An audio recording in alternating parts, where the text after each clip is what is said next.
Nelayan di Pulau Belitung, Bangka Belitung dikejutkan penemuan paket sabu seberat 21 kg yang terdampar di Pantai Ulat Bulu. Ini menjadi temuan kedua di wilayah perairan Belitung.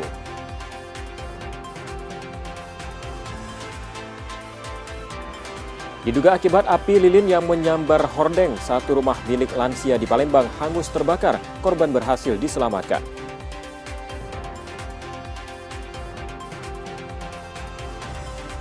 Sumsel United gagal membawa pulang poin dari markas pemuncak klasemen Adiaksa FC Banten. Laskar juara harus mengakui keunggulan tuan rumah dengan skor tipis 3-2.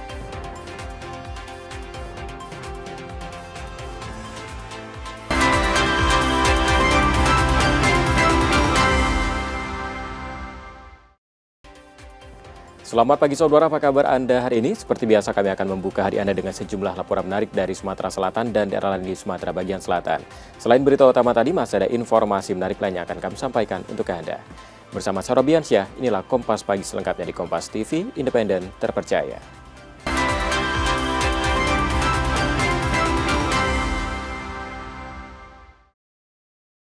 Kami awali Kompas Pagi dari Bangka, saudara. Nelayan di Pulau Belitung, Bangka Belitung dikejutkan penemuan paket sabu seberat 21 kg yang terdampar di Pantai Ulat Bulu. Ini menjadi temuan kedua di wilayah perairan Belitung.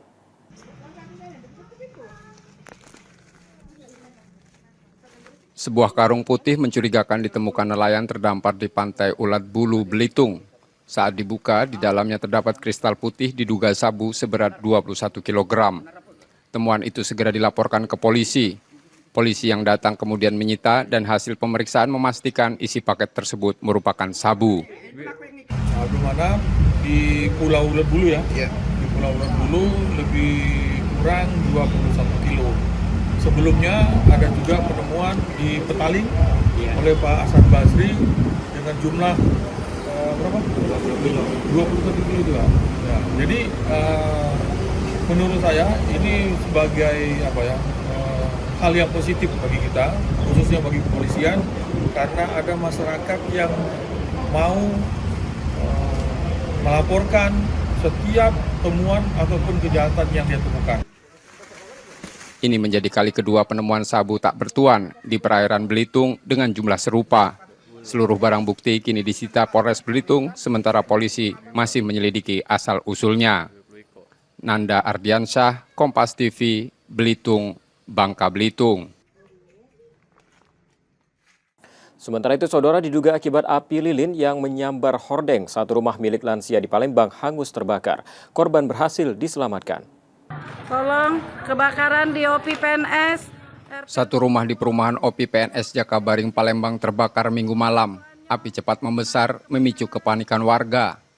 Video warga menunjukkan kobaran api dan asap hitam pekat. Warga berhamburan menyelamatkan diri. Rumah milik Detinus, 60 tahun terbakar sekitar pukul 18.30 waktu Indonesia bagian Barat. 5 unit damkar dikerahkan, api padam setelah 2 jam. Kebakaran diduga akibat api lilin yang menyambar hordeng. Yudi Kiswanto, Kompas TV, Palembang, Sumatera Selatan. Dari Bengkulu, saudara, seorang pelaku pembacokan yang merupakan residivis pencurian ditangkap polisi saat bersembunyi di area persawahan.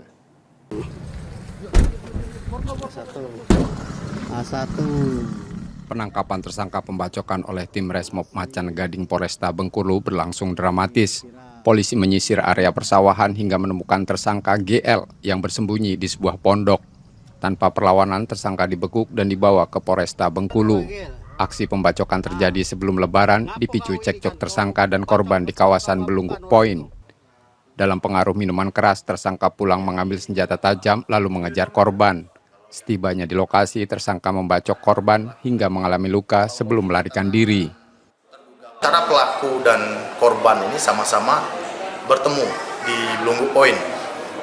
Ada beberapa rekan-rekan mereka dalam kondisi terpengaruh minuman keras sehingga terjadi cekcok di Belungguk Point.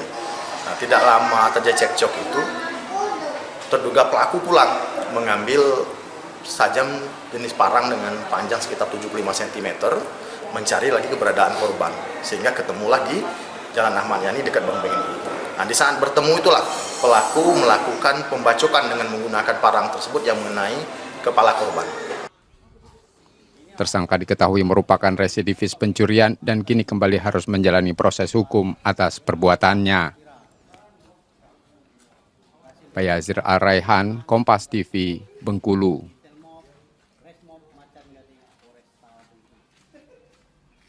Kembali ke Palembang, Saudara, Kejaksaan Tinggi Sumatera Selatan menetapkan 8 pejabat bank milik negara sebagai tersangka baru dalam dugaan korupsi kredit macet yang merugikan negara hingga 1,3 triliun rupiah, namun para tersangka belum ditahan karena tidak memenuhi panggilan penyidik.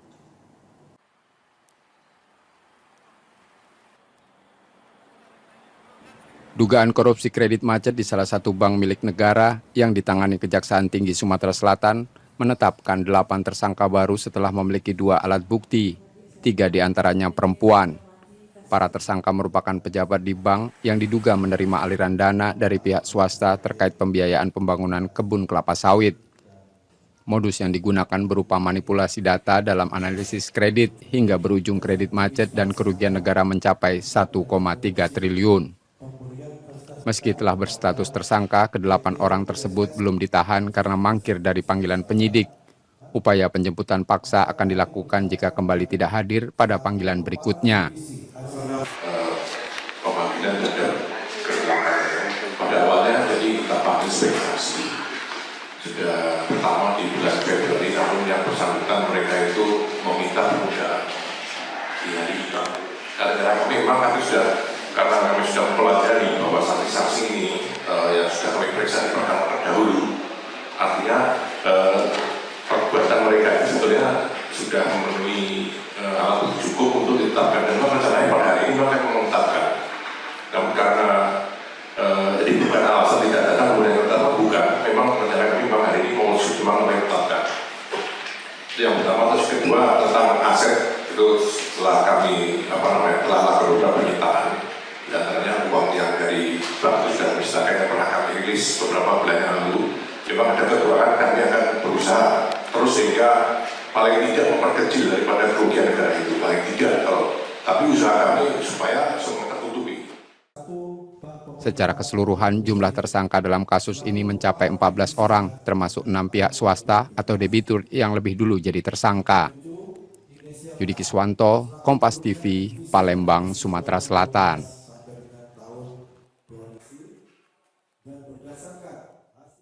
Yang juga jadi sorotan, Saudara, hasil pemeriksaan forensik mengungkap kematian staf Bawaslu Oku Selatan disebabkan kekerasan berat dan diduga kuat merupakan kasus pembunuhan. Sejumlah barang milik korban dilaporkan hilang.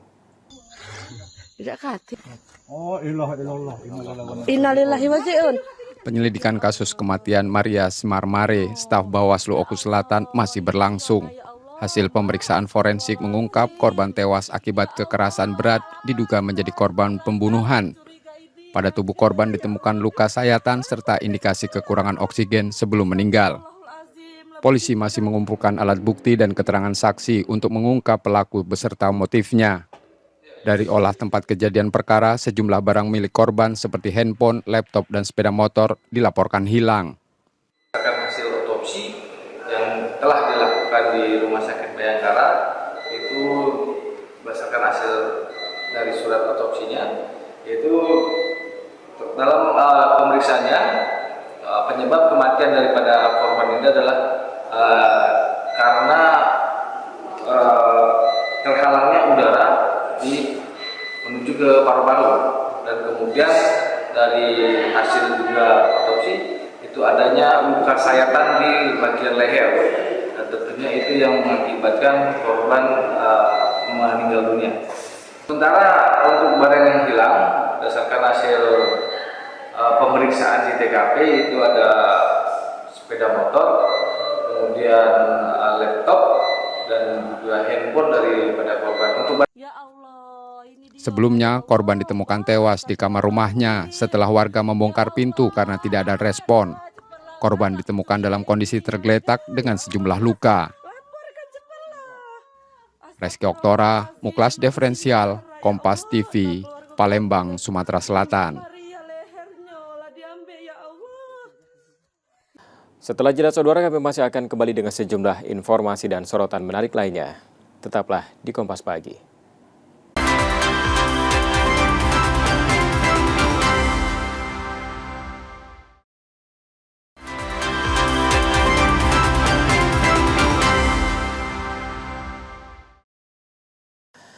Anda kembali menyaksikan Kompas Pagi.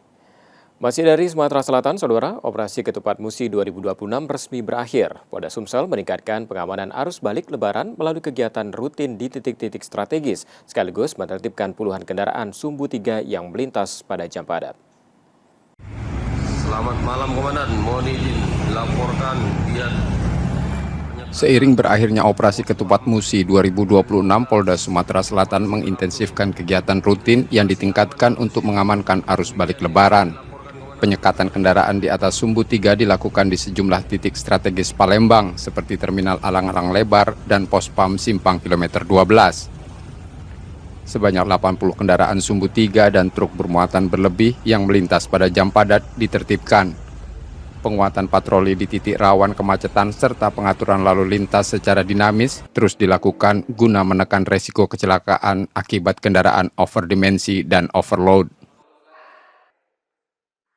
Kami dari Polda Sumatera Selatan ini masih melaksanakan kegiatan KRIT, yaitu kegiatan kepolisian yang ditingkatkan, yang mana lanjutan daripada Operasi Ketupat Musi 2026 untuk menjamin keamanan dari para pemudik yang balik dari Lebaran, sehingga kendaraan-kendaraan Sumbu 3 itu tidak dapat ataupun disekat sementara untuk memperlancar arus lalu lintas, sehingga perjalanan para pemudik yang arus balik ini dapat berjalan dengan lancar. Berdasarkan informasi yang didapat untuk pelabuhan di Merak dan Bakauni itu dalam keadaan stuck. Jadi otomatis ketika kendaraan ini ikut juga berangkat, tentunya akan terjadi lonjakan yang cukup tinggi dan sehingga dapat mengakibatkan kemacetan yang cukup parah. Masyarakat diimbau aktif melapor jika terjadi gangguan keamanan. Larangan operasional kendaraan berat selama arus mudik dan balik Lebaran diberlakukan pada 13 hingga 29 Maret 2026. Reski Oktora, Muklas Diferensial, Kompas TV, Palembang, Sumatera Selatan.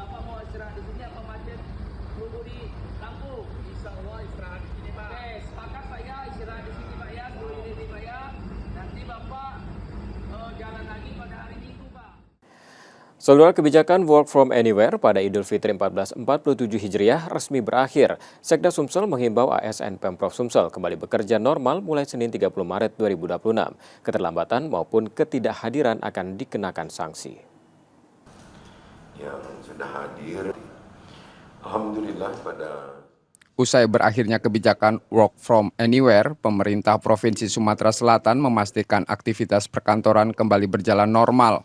Sekretaris Daerah Sumatera Selatan meminta seluruh ASN kembali bekerja penuh di kantor mulai Senin 30 Maret 2026. Tak ada toleransi bagi ASN yang menambah masa libur tanpa alasan jelas. Pelanggaran seperti bolos atau keterlambatan akan dikenai sanksi tegas, termasuk pemotongan tambahan penghasilan pegawai. Terkait wacana WFH untuk penghematan BBM, Pemprov Sumatera Selatan masih menunggu arahan resmi dari pemerintah pusat. Dan kita jalan seperti biasa, normal kembali. Kalau mengenai kebijakan pusat kita tunggu dulu.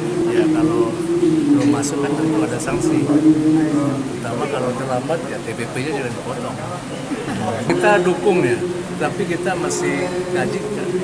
Di samping itu kita tunggukan dari pemerintah. Pemerintah pusat mungkin dalam waktu dekat 1-2 hari ini akan mengeluarkan hari apa yang diambil kebijakannya. Kita akan lihat cocok untuk kita akan untuk menyesuaikan dengan kebijakan tersebut. Jika diberlakukan, kebijakan ini direncanakan berlangsung 1 hari dalam sepekan bagi ASN dan bersifat imbauan untuk sektor swasta dengan penyesuaian aturan sesuai kebijakan pusat. Muhammad Reza Fahlevi, Kompas TV, Palembang, Sumatera Selatan.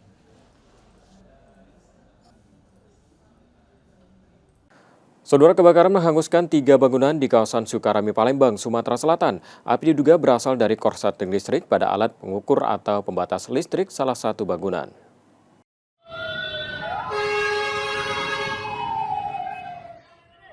Kebakaran terjadi di kawasan permukiman Sukamaju, Sukarami, Palembang pada Sabtu 28 Maret 2026.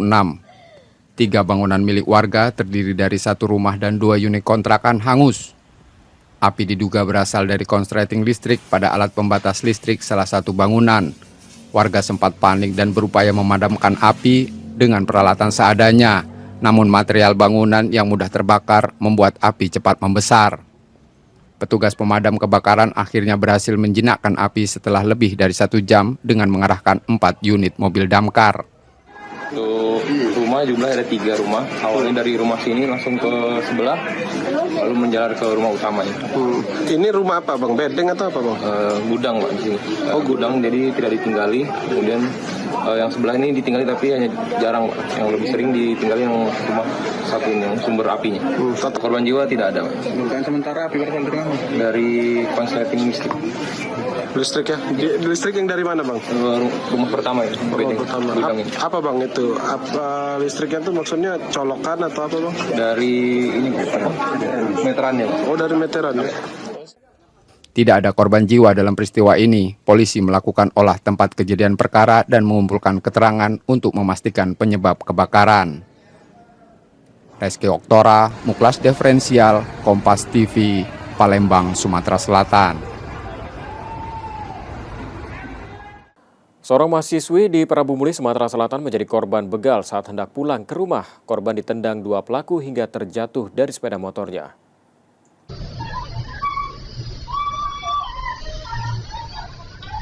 Seorang mahasiswi menjadi korban begal di Jalan Jenderal Sudirman, Patih Galung, Prabumuli, Senin 23 Maret 2026 malam. Korban, Fitri Rahayu, histeris setelah sepeda motornya dibawa kabur pelaku. Saat kejadian, korban yang akan pulang didekati 2 pelaku berboncengan. Pelaku sempat mencoba menarik kunci motor, namun gagal. Korban kemudian ditendang hingga terjatuh dan berusaha mempertahankan kendaraannya, tetapi tidak berhasil. Pelaku mengacungkan senjata tajam sebelum membawa kabur sepeda motor korban. Polisi telah melakukan olah tempat kejadian perkara dan masih memburu para pelaku. Pada saat melintas, korban dipepet karena tidak berhasil mengambil kunci. Kemudian korban sempat terjatuh dan akhirnya kendaraan berhasil diambil oleh tersangka. Dan sebelum mengambil kendaraan tersebut, tersangka sempat menodongkan sebilah parang kepada korban. Dan saat ini dari Polres sudah mengantongi CCTV dan saat ini dalam proses pengejaran terhadap pelaku. Kasus ini tengah dalam penyelidikan Polsek Prabumulih Barat setelah viral di media sosial. Reski Oktora, Muklas Diferensial, Kompas TV, Prabumulih, Sumatera Selatan. Yang masih jadi sorotan, saudara, harga emas perhiasan di Kota Palembang menunjukkan tren penurunan signifikan dalam sepekan terakhir. Dari sempat menyentuh 16 juta rupiah per 6,7 gram di awal Maret, kini turun sekitar 14 juta rupiah per 6,7 gram.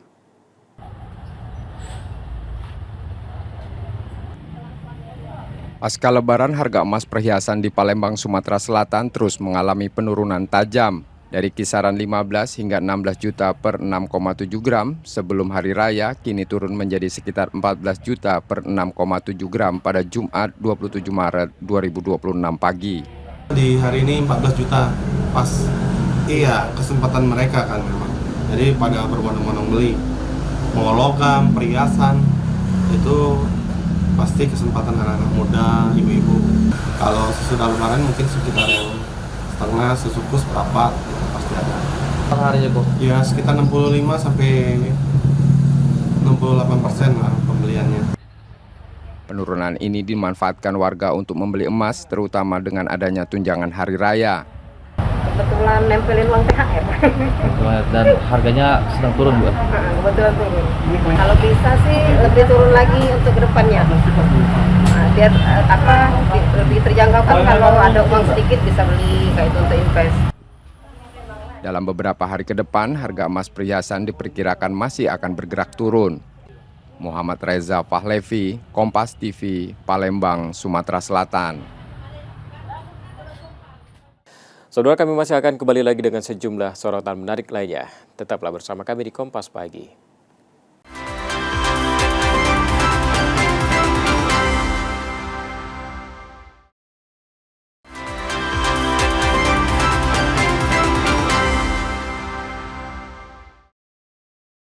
Kembali Anda menyaksikan Kompas Pagi. Kabar dari Bengkulu, Saudara, Satpol PP melakukan sidak ke sejumlah organisasi perangkat daerah di lingkungan pemerintah Provinsi Bengkulu. Hasilnya masih ditemukan ASN yang belum masuk kerja usai libur Idul Fitri.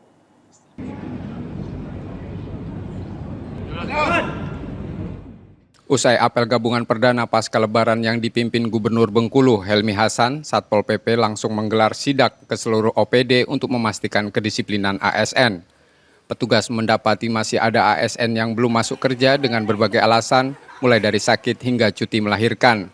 Sementara dugaan pelanggaran tanpa keterangan masih didata. Hampir 50% sudah masuk, teman-teman yang 50% lagi masih mobile di lokasi. Dari hasil 50% yang masuk ada beberapa temuan yang insya Allah akan kita tindak lanjuti dengan berbagai alasan.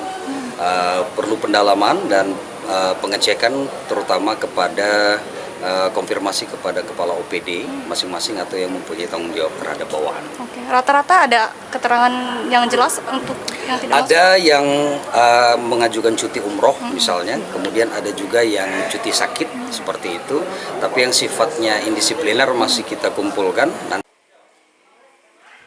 ASN yang terbukti tidak masuk kerja akan dilaporkan untuk dikenai sanksi sesuai aturan. Pada hari pertama kerja, tim Satpol PP disebar ke setiap OPD untuk memastikan disiplin pegawai tetap terjaga. Bayazir Al-Raihan, Kompas TV, Bengkulu.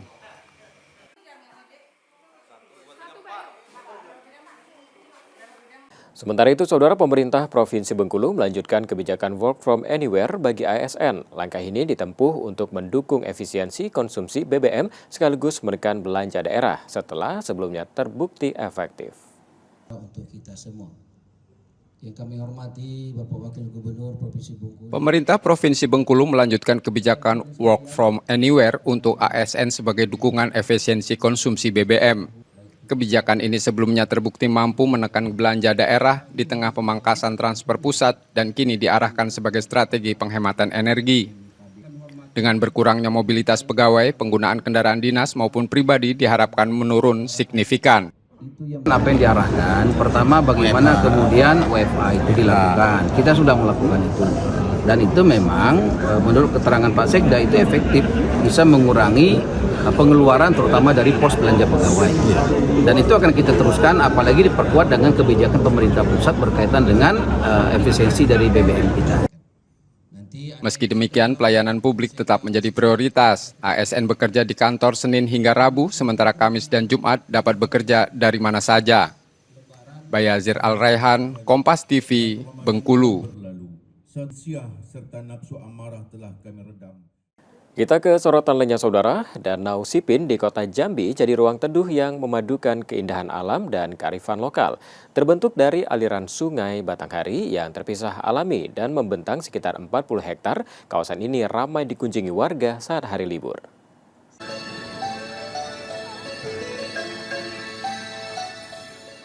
Danau Sipin di Telanai Pura, Kota Jambi menjadi ruang wisata yang memadukan landscape air yang tenang dengan sentuhan kearifan lokal. Terbentuk dari aliran sungai Batanghari yang terpisah alami, danau seluas sekitar 40 hektar ini mudah dijangkau karena berada di pusat kota. Saat akhir pekan dan libur sekolah, kawasan ini ramai dipadati warga, baik dari dalam maupun luar kota yang datang. Pengunjung menikmati suasana dengan berjalan di tepi danau, berolahraga di jalur jogging, hingga menunggu momen matahari terbenam yang menenangkan. Aktivitas berkeliling danau dengan perahu juga menjadi daya tarik dengan biaya sewa yang terjangkau. Karena masih dekat dari kota, Kak. Tempatnya sejuk, enak buat duduk-duduk. Tempat untuk orang jalan ini dibagusin, Kak. Banyak yang miring-miring. Pembersihan sampah-sampah di danaunya juga harus dibersihkan. Karena nggak enak aja ditengok sama orang luar dari kota kan. Nggak ada sih, nongkrong-nongkrong aja sambil beli jajan kan. Karena kan di sini banyak jajanan, terus es krim, bakso, semuanya ada sih di sini. Jadi kayak lihat sunset, menghilangkan penat pulang kerja gitu. Karena di sini anginnya juga banyak. Jadi ya seru sih di sini, enjoy gitu, lebih enak gitu. Untuk saran ke depannya mungkin Danau Sipin pasti kebersihan aja sih paling nomor satu. Terus mungkin pelampung ini ya, karena kan banyak nih orang yang suka duduk-duduk di sini. Kayaknya tuh kurang gitu, jadi biar lebih banyak yang bisa menikmati di pinggir sungai kayak gitu. Karena kan ada yang mancing, ada yang sama anak-anak gitu. Jadi kalau dibanyakin pelampung ini mungkin lebih bagus gitu. Suasana sejuk dan panorama indah memberi kesan nyaman bagi pengunjung. Meski mereka berharap kebersihan dan fasilitas seperti akses jalan dan perlengkapan keselamatan perahu dapat terus ditingkatkan. Menariknya, kawasan ini dapat dinikmati tanpa biaya masuk.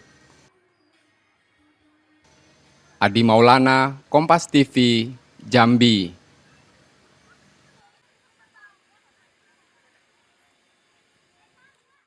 Saudara, menjaga tradisi adat yang berumur ratusan tahun, warga desa Penengahan Karya Penggawa, pesisir barat Lampung, menggelar tradisi ngejalang balak setiap 4 Syawal.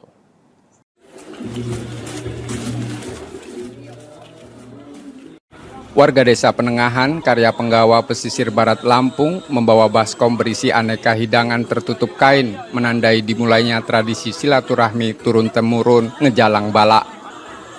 Dalam suasana hikmat, para pria dewasa di tengah desa berdoa bersama dipimpin tokoh agama setempat. Usai doa, kebersamaan mengalir lewat makan bersama yang disajikan 2 tahap. Kudapan khas lebaran buah tumbai seperti buah, kue buah tat, sagon, gegetas, dan kembang goyang menjadi pembuka. Dilanjutkan hidangan utama berupa nasi dengan lauk khas Lampung seperti gulai taboh, peros masin iwa, sambal, dan lalapan.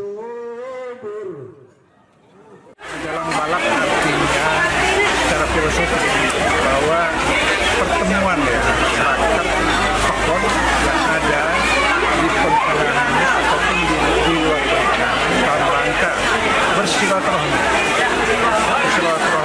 antara sesama masyarakat, di mana ngejalang balak ini merupakan tradisi yang turun temurun dari dulu, diharapkan sampai akhir nanti.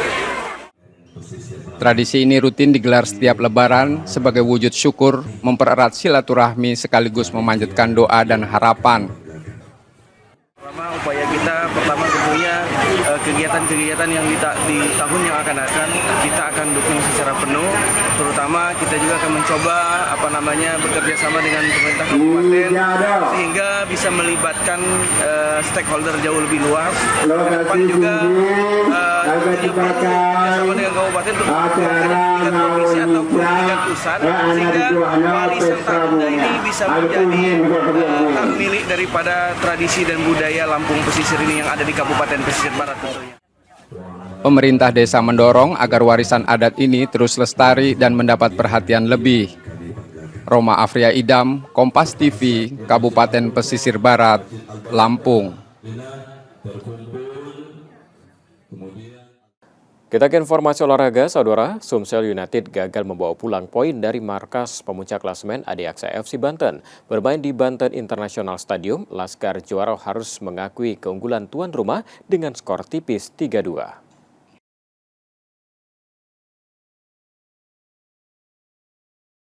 Sumsel United tampil menyerang di kandang Adiaksa FC Banten.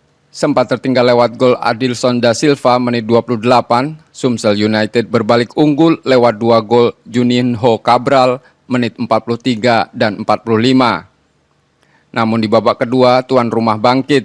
Adilson kembali mencetak gol menit 46, disusul Ezequiel pada menit 61.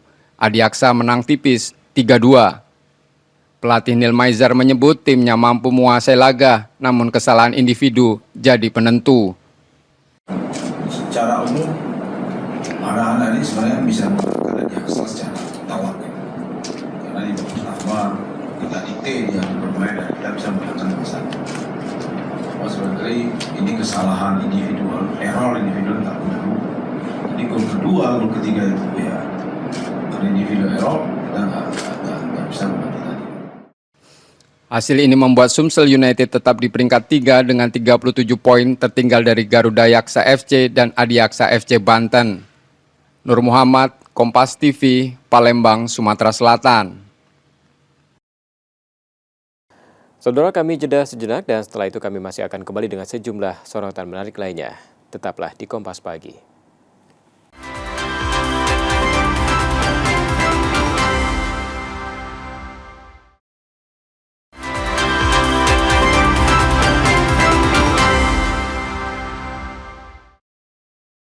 Terima kasih Anda kembali menyaksikan Kompas Pagi, Saudara, dan jika Anda tidak sempat menyaksikan sorotan utama kami, berikut kilas laporan utama Kompas Pagi hari ini.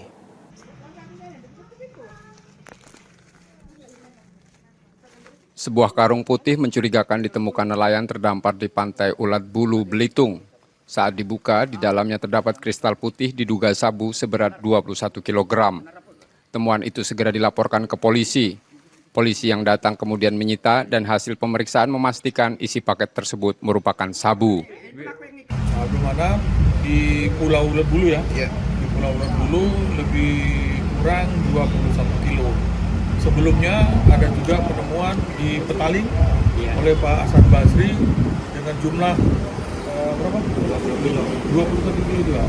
Ya, jadi menurut saya ini sebagai hal yang positif bagi kita, khususnya bagi kepolisian, karena ada masyarakat yang mau melaporkan setiap temuan ataupun kejahatan yang dia temukan. Ini menjadi kali kedua penemuan sabu tak bertuan di perairan Belitung dengan jumlah serupa. Seluruh barang bukti kini disita Polres Belitung, sementara polisi masih menyelidiki asal-usulnya. Nanda Ardiansyah, Kompas TV, Belitung, Bangka Belitung.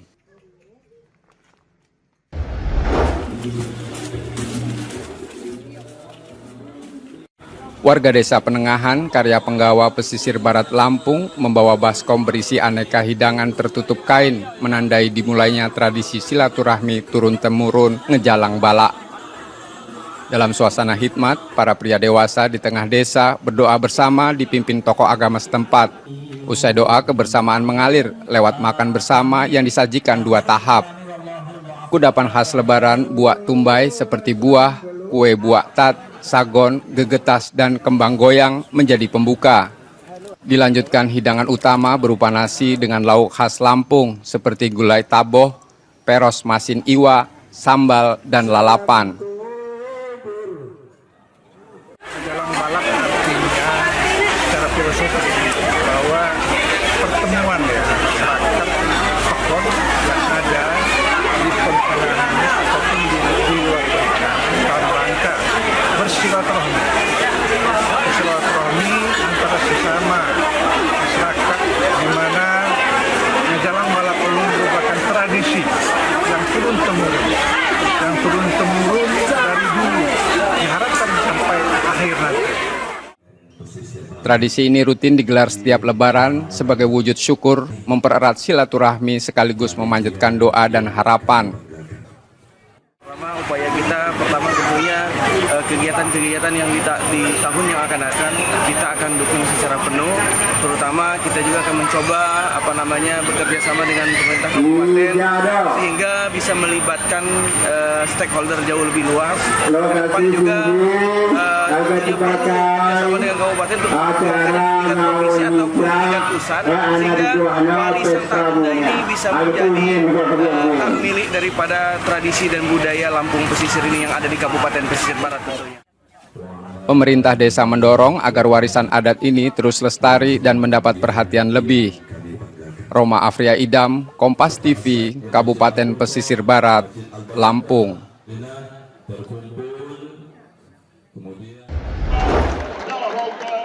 Gelista Catalunya 2026 memasuki etape ketiga dengan menempuh jarak hampir 160 km. Start dimulai di Mongrau del Camp dan berakhir di Vila Seca. Sejak bendera start dikibarkan, ratusan pesepeda saling menunjukkan kecepatan untuk memenangkan lomba.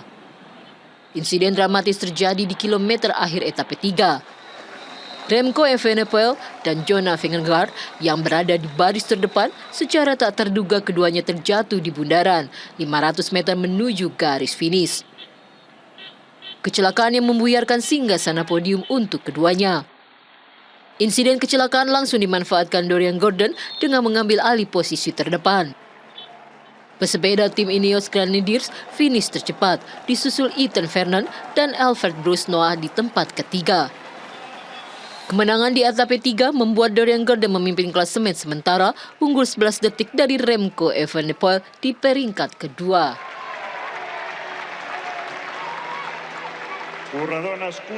Informasi tadi menjadi akhir dari Kompas Pagi hari ini. Saudara, media adalah pilar yang menjaga keseimbangan informasi.